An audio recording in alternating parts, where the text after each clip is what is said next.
po. Para sa buhay mo, good news muna. Ang nakitang natutupan doon sa Sumanya ay apple at carrot doon. Apple at carrot, kasi hindi na sa apple yun. Pero nakasito, makinunayan na po ang kailan.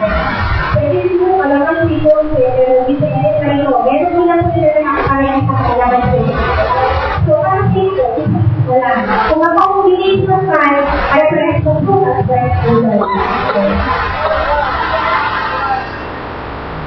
So, isa po, another diet po, hindi na yung sinakasagyan.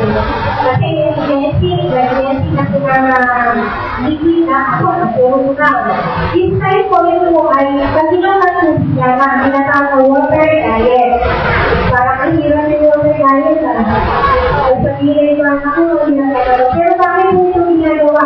Water na, wala po iba. Hindi pwede po wala, tubig yan. Ito po ay para sa mga critical na kalagayan na sinatawag. Dahil nakakapagiging po ito na madaling ang resulta. Pero ito po, parang nakabing nila ito ay dapat ang sinatawag ay kasi ito ay nakahiga naman.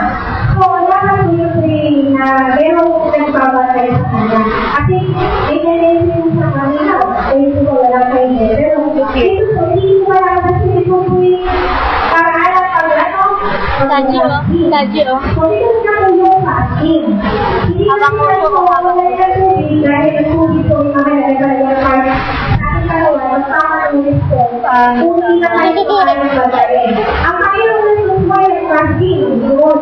Dito lang po uminom ng tubig si Jesus po. Uminom siya ng tubig ko, kasi hindi siya lang pwede wala ng tubig. So, tubig lang, wala tayo. Nabanggit po kanina kapag nag-iinay po, kailangan kasi yung power. Dati na po, ano po, water diet. Kasi fasting po ito. Ito yung, karena po yung fasting diet po.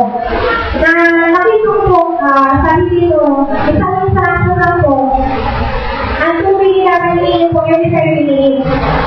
Nakawala tayo na pero twice a day na po sa tubig. Hindi po po, nakakahihina na po kayo. Dapat po, ayaw po, every 30 minutes. At yung iba po, hindi na po na rin wala sa asin na naman. Ay nakapwero po, kasi tubig na lang tubig yun. Nakapwero, naka-ID. Para po, kahit na